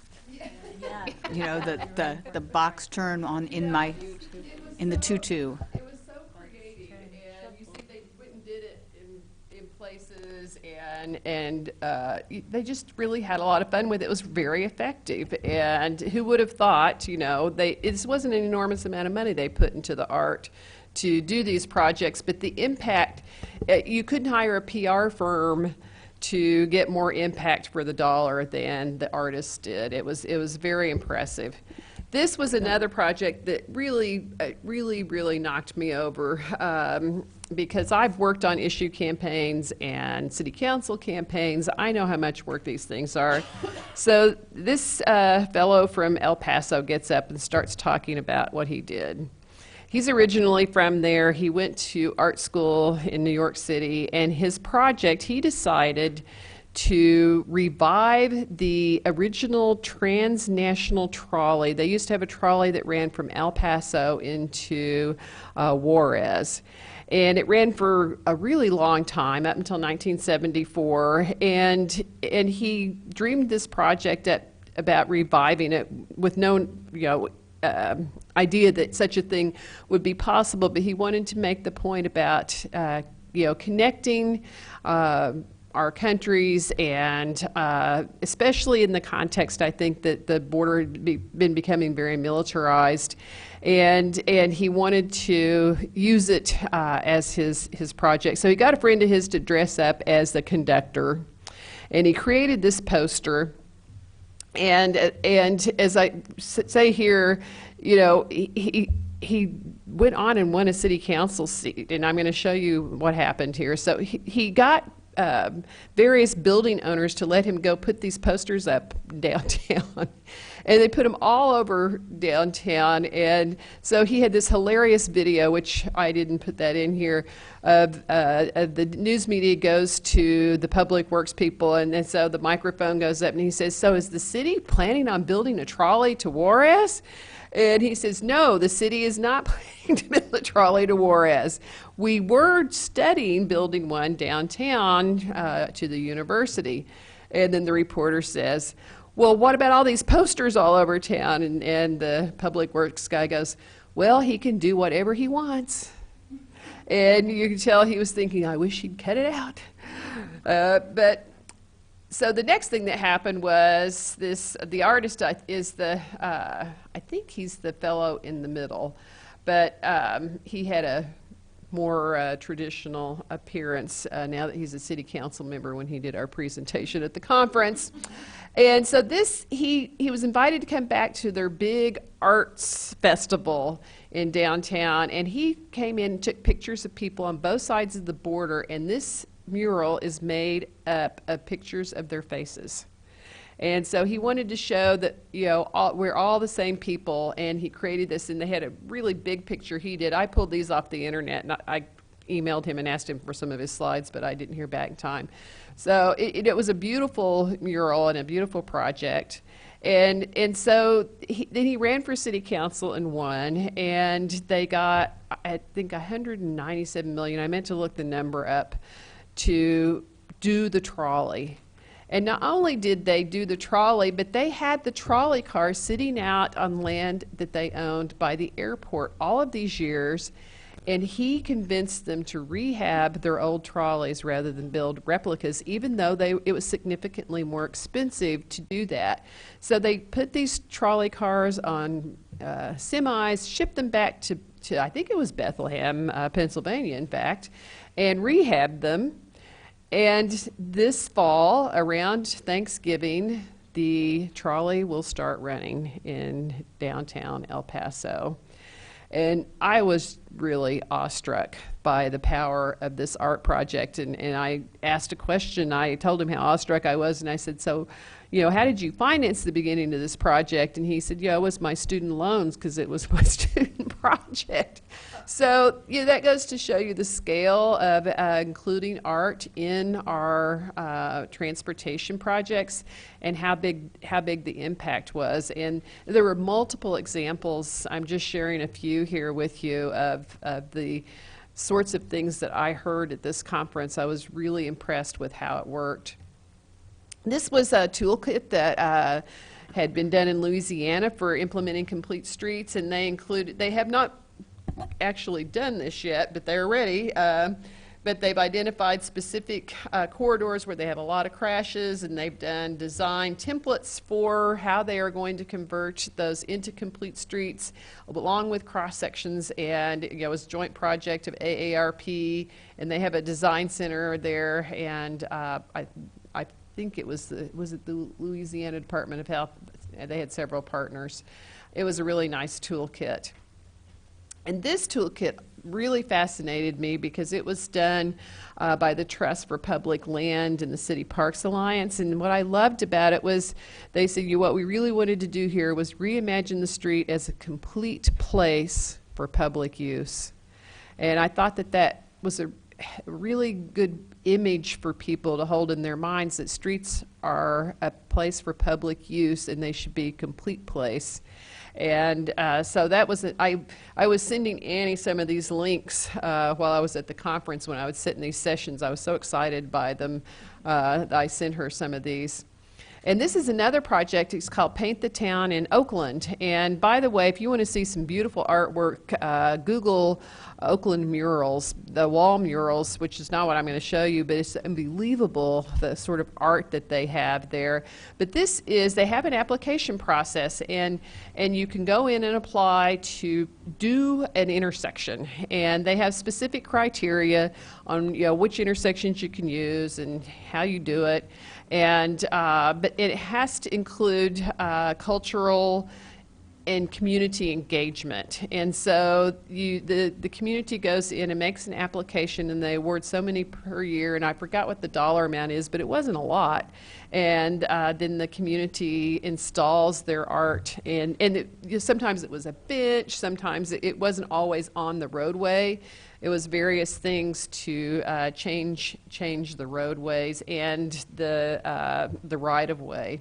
And it was a very interesting program, and the application is online. I think they call a Plaza Project, and we could take a look at that and talk with our arts program people about, you know, could we put something like that together for our community. So that's some of what I learned, a brief synopsis of it, and it was really a lot of fun, and I was very, very impressed with how art was used to really affect a lot of change and resolve a lot of conflict in communities. So I think it's something that we should give more consideration to in the work that we do in working in partnership with our Arts Commission and their budget to do projects. And this came up, of course, when we were talking about Lincoln Avenue. And then I saw these places people were doing all these amazing things already, and I thought, wow, you know, we don't even have to invent the wheel here. We can look at what other people are doing and borrow some of this from them. So I just wanted to share that with you for fun. I thought it was a great conference, and there's a lot of good material. I'm hoping they'll put more of these presentations online, and if they do that, I can share those links with you. They're not there yet, or I would have stolen some of the stuff from them. And say, present to you. just a few things about creative placemaking is it's something, it doesn't happen to a community. The community feels like they are part of the decision making. They feel like they are helping make the art. It's and it creates agency. So when Cynthia was showing the folks in Minneapolis with the light rail, that project literally shut down businesses for years. And so the artists went into the community and said, okay, well, what if we host a poetry night? What if we host a music night? What if we so it's not plop sculpture. It's not we're just going to put something here, hope you like it. Right. It was engaging people. It's engaging people. It's asking people, what do you want? What do you see here? And it's encouraging them to become part of the community. So that's just a big part of that. Yeah, and artists saw ways to ask people for input that would never have occurred to a planner or engineer, and that were very effective for, you know, a few $1,000s. I mean, literally, some of the things I saw were $2,500 budgets, and artists, of course, spent more time on it than the budget actually included, because they're artists and they loved what they were doing, but it gave them enough of a budget to buy materials and you know, do some of the other things that they needed to do. It also gives them a platform in some cases that gets their work out in front of the public. So. Okay, thank you very much. So let's see, we added to new business discussion of verbal walk signals. Nancy, did you have a question about that? Yeah. Well, I've learned a lot at tonight's meeting.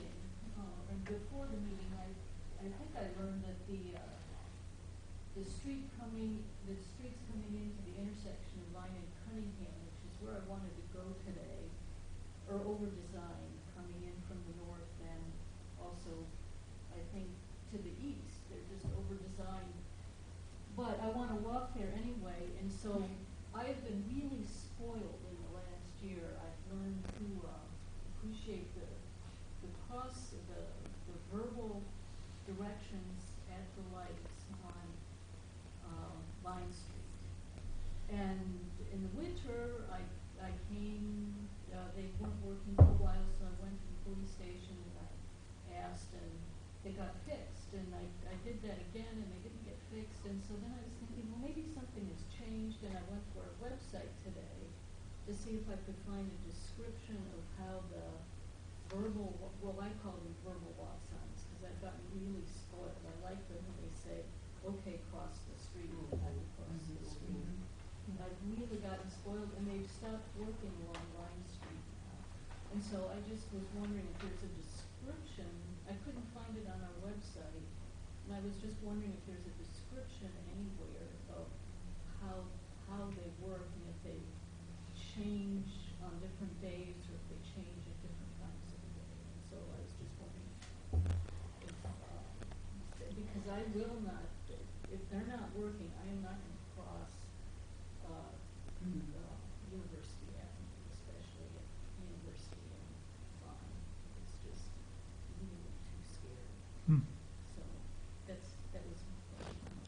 So you're talking about crossing Vine at Cunningham intersection, is that correct? But it also, it stopped working at, I guess that's Illinois and at Main Street. And at Main So Street? I didn't even go all the way up to Cunningham because I assumed that wasn't working either. Okay. But they just, the one at Illinois and Vine, it was, no, I think it was Illinois and Maine, it was just, it beeped. And so I stood there through one cycle, and it was still beeping. I just went down to the crosswalk. It was easier to go across to Schnucks at the crosswalk than it was at the light. Okay.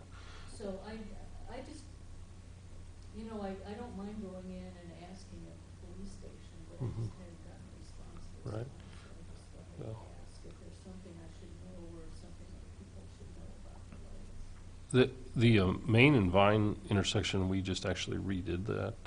The had push buttons there last fall, and I believe they were going to reprogram. We actually have one of our secretaries is the voice that you hear for that. But I'll look into that. You know, just let the commission know any future concerns, anything transportation related, you can always inquire at Public Works. You know, I'm one of them that can handle that. We have also signal technicians that will have a look at that. So in your case, if you're saying at Illinois and Vine, and also at Main and Vine, and then up at Vine and Cunningham. Now, Vine and Cunningham is an IDOT-controlled intersection, but we do the maintenance for it. So we'll look into all the three of those. Well, if one goes, do they all go? Because it seems. No, they're not connected up usually, so they're independent.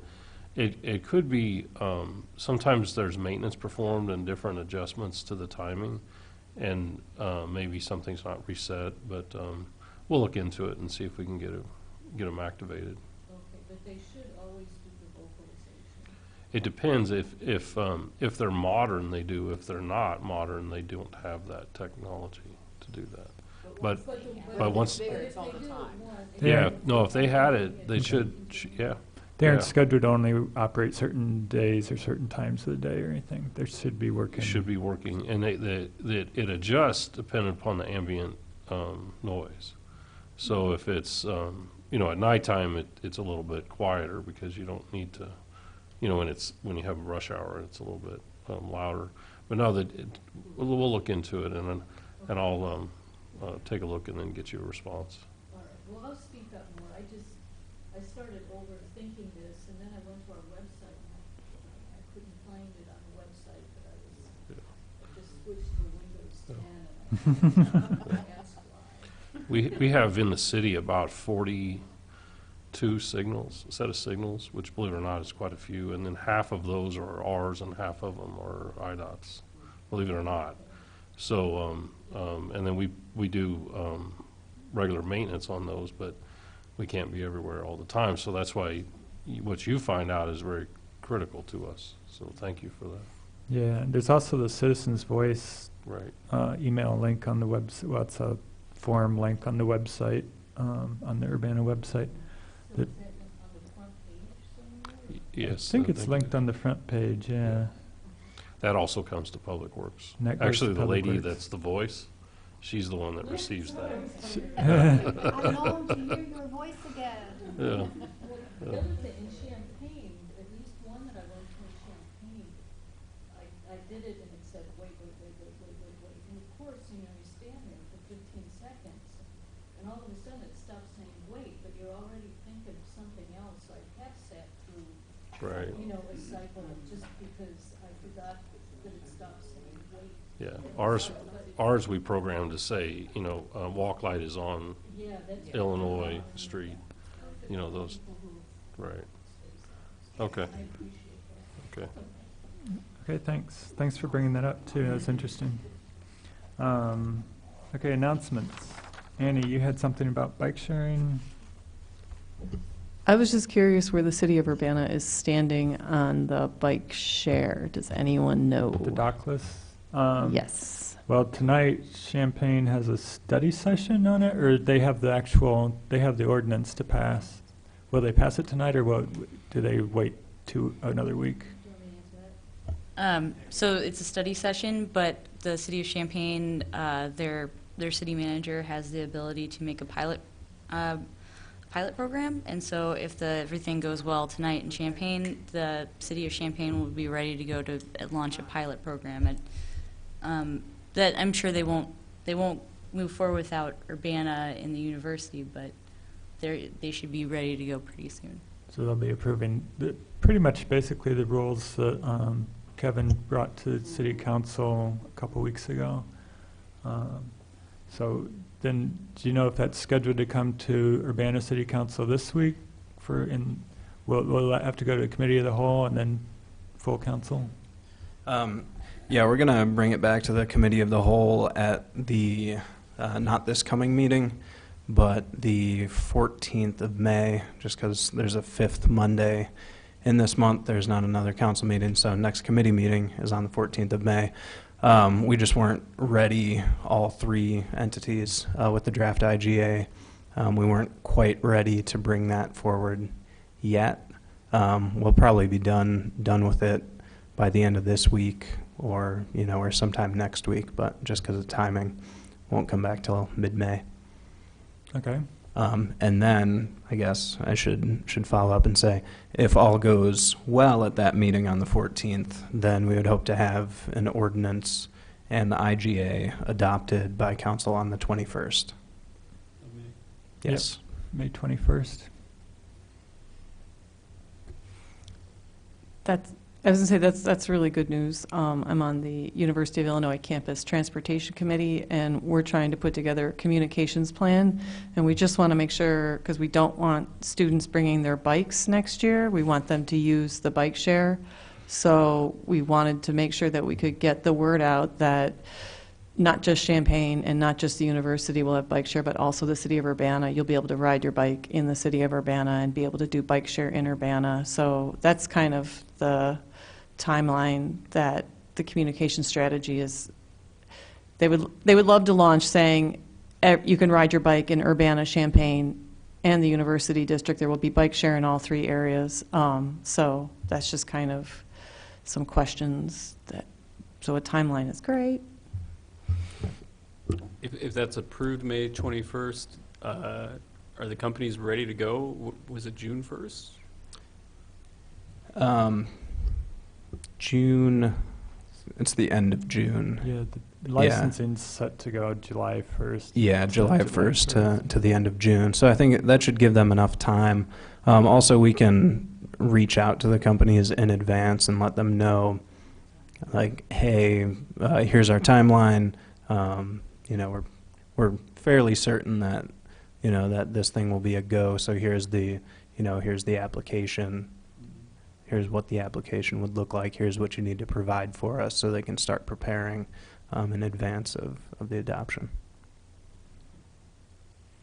There might have been a provision for the first year, though, to start early and then renew the following July or something like that. If they, I don't remember, but yeah, there should be about ready.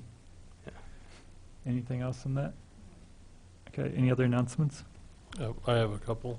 Yeah, Craig. I have asked about painting the light poles on Lincoln Avenue. I have not got an answer yet, but I have asked about those.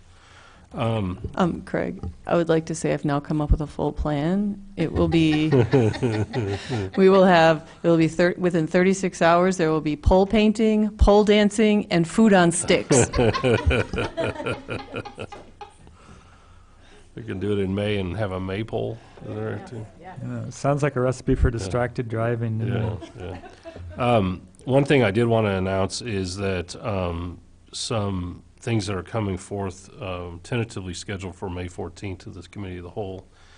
On the Lincoln Avenue corridor from Pennsylvania to Nevada, the Traffic Commission, there have been several issues that have been brought forth to the Traffic Commission, which I'm a part of, particularly at Lincoln in Iowa and Lincoln in Ohio. There have been concerns raised there. There have been a few unfortunate incidents where there have been what they term A injuries, which are incapacitative injuries, and some B injuries. The Lincoln and Ohio intersection came out on a 5% list with within the IDOT district,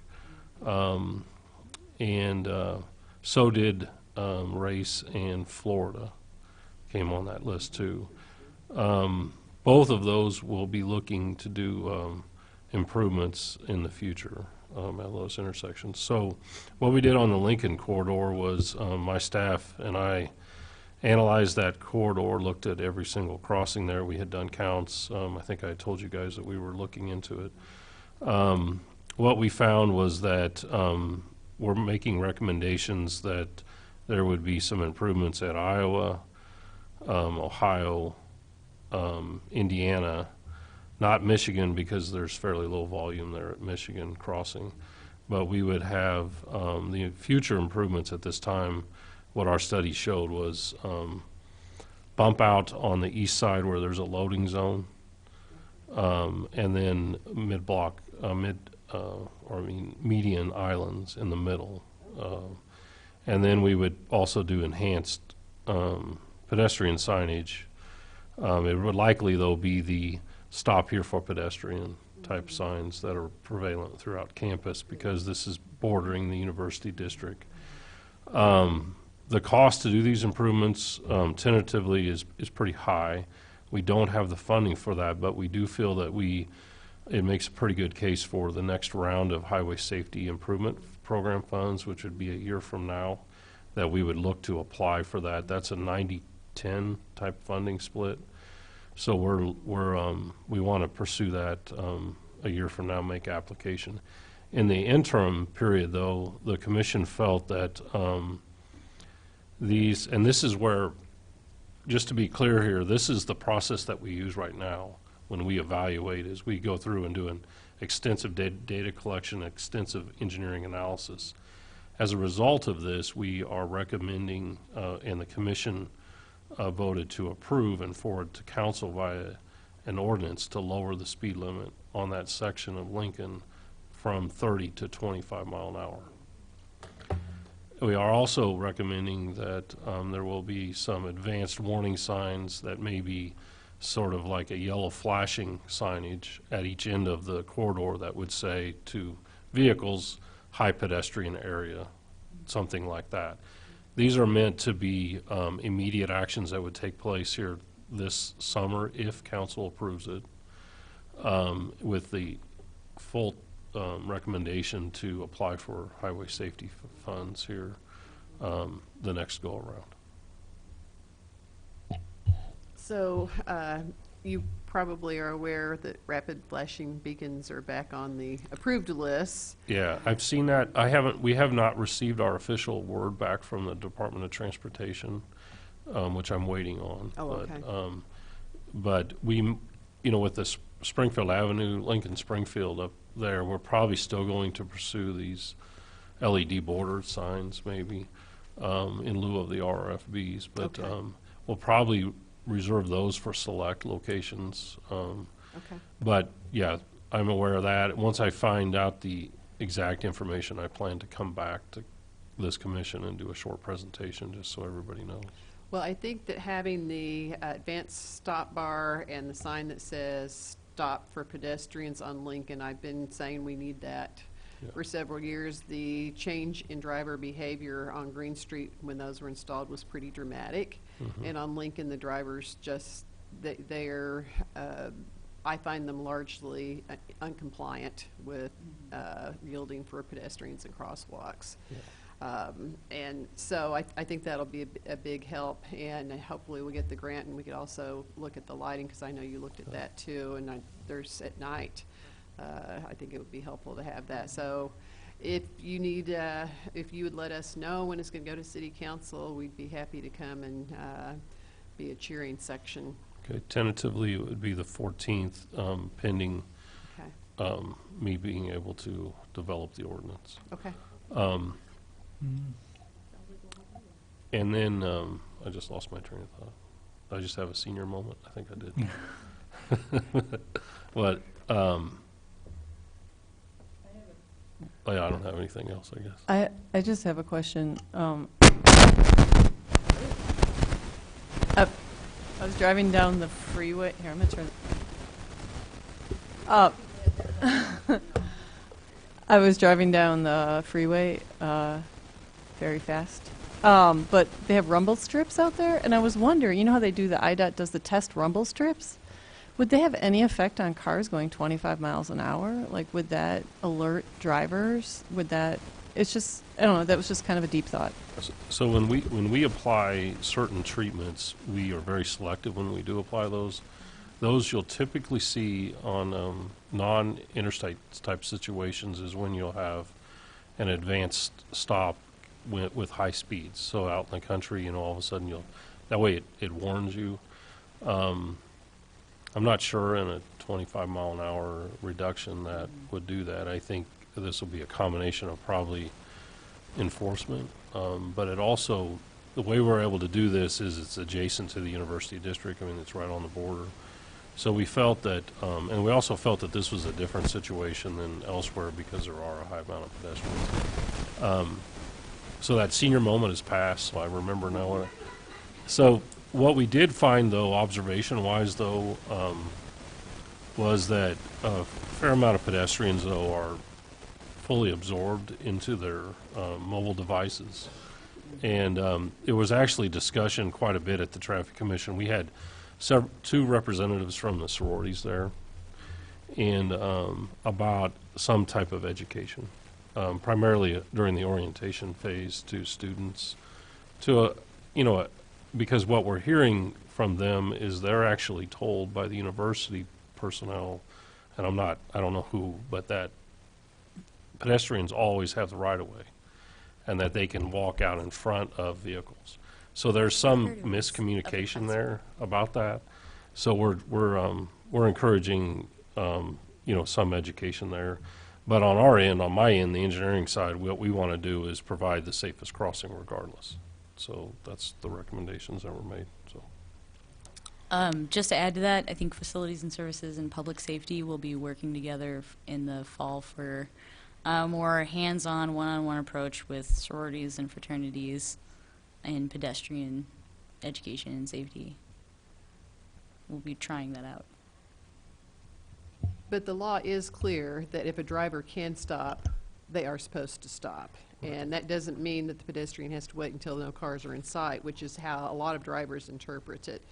But walking out in front of a car that can't stop, is one of the things I say to people is that some of the students don't even think the laws of physics apply, much less the rules of the road, because they walk out in front of buses, and large vehicles take a longer stopping distance. And so when they have to do an emergency stop, also people in buses get hurt because they have to slam on the brakes. So you don't just walk out in front of a vehicle if they don't have time to stop safely. And I think that's That's the confusing part for people. They're right. Drivers are supposed to yield to pedestrians and crosswalks, but only if they can yield without having to do an emergency stop. And I think that's where some of the confusion probably arises. Yeah, I mean, I always try to make eye contact. I don't know if that's the law, but if you can't see that somebody can see you, if you can't see them, they can't see you. And if they're looking the other way, they aren't going to see you. So, I was going to say, yeah. It's our understanding that the Illinois law is that you have to be in the crosswalk before the car legally has to stop. So that obviously is a conflict of interest. Because, for example, I've been on Lincoln Avenue and I have been in the crosswalk walking my bike in a bright orange outfit with blinking lights, and the cars just swerved around me. So, but that's legally what you're supposed to do. You're supposed to just go out in front of the cars, and then that is legally Illinois law. You aren't supposed to stand on the outside of the sidewalk and look, and when they stop, go, which is obviously the intelligent thing to do. But that is that's Illinois law.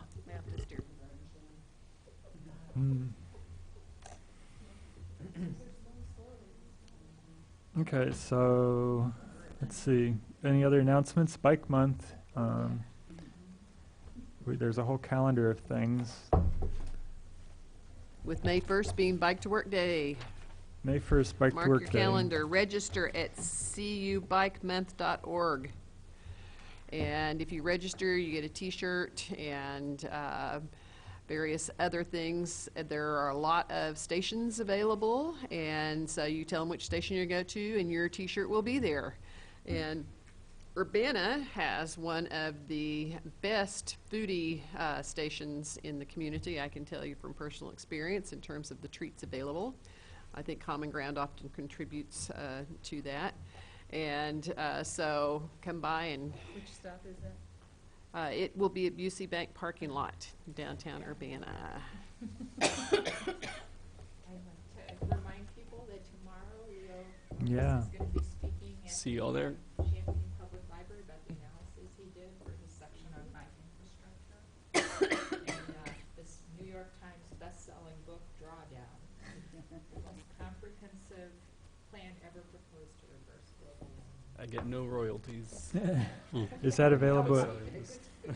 Is that available at Urbana Free Library? It is. Yes, and Yes, it is. It's great. Any other announcements? Future topics.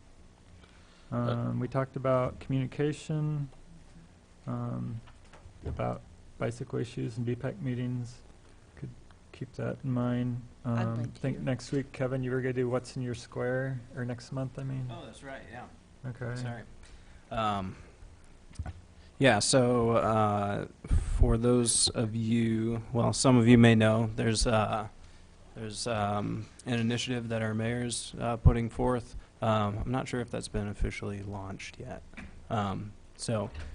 But anyway, so it's called What's in Your Square, not officially launched yet. And essentially it's trying to re-envision the 9-block area, roughly, that is the Lincoln Square area. The city is involved because we own pretty much all of the parking lots there. So we have a lot of, we have a lot of land there, which is, being used for parking, but could probably be put to a higher and better use. The owner of Lincoln Square is on board with trying to figure out how to, revitalize the area as well. So we've been doing some sort of visioning sessions, and I would like to bring that to BPAC next month. It'll probably take 45 minutes to an hour, but as these meetings have shown, we can we're a good group for sitting and talking about things and putting forth good ideas over the course of a couple hours at each meeting. So I think this will be a good group for that. So that'll be coming. There'll be maybe probably some more info that I'll send out before that meeting. But it'll be fun. We'll talk about words and, things we would like to see, and we'll do a mapping exercise that I'll lead you all through, and it should be a lot of fun. Great. Lily? So I'm going to make this really fast, but the bike.illinois.edu website is it's starting to come together, and it's starting to look a little bit more like something as the university tries to increase our communication about bicycle events and resources on campus and in the community. So I'd like to present that to you, get feedback before the website is completely done. In that way, we can make sure that we're really including everything that this fabulous group comes up with. An Illinois Bike Summit on the 7th, who's going to that? At least 3 people, 4 people, 5. Great. We expect a thorough report. And I think they're still supposed to be announcing ITEP grants for the current year at that conference. Anything else? Any other future topics? If not, I guess we're adjourned. Thank you all very much.